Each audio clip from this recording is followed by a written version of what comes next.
कुठल्याही एक व्यक्ती यायचं आहे म्हणून विमान कुठलं थांबत नाही, क्लासरूम अधिकाऱ्याला म्हणून थांबत नाही. एकमेव मदर टेरेसा अशा व्यक्ती होत्या की त्यांच्यासाठी विमान थांबायचं. मदर यायला लागल्यात म्हणून. No one has captured the public imagination like Teresa of Calcutta. She's the most self-sacrificing person I've ever known. That's the only time in my life I could feel. आज त्यांची उंची एवढीच होती बाबा. जग जिंकलं त्यांनी. नोबेल प्राइज एकमेव मदर टेरेसाला मिळालं.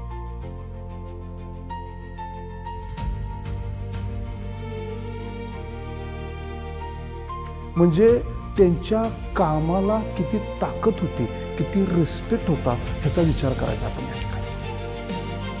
व ते पण व्यक्तीच होते ना, आपण पण व्यक्तीच आहे.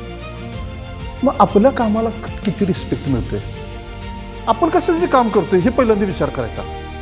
जगण्यासाठीच फक्त काम करतोय, एक दिवस जगणार मरून जाणार, हे कॉमन लाईफ झालो. मी कशासाठी काम करतोय हे स्वतःला विचारायला पाहिजे.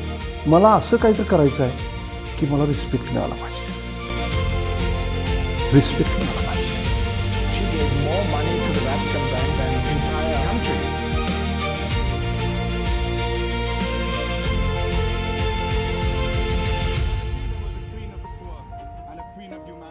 That surrender of one's free will, that is one of the hallmarks of काय त्यांचं व्यक्तिमत्व असेल, काय त्यांचं इम्प्रेशन असेल, काय कम्पॅशन असेल त्यांच्यामध्ये, ह्याचा कधी अभ्यास केलाय का आपण?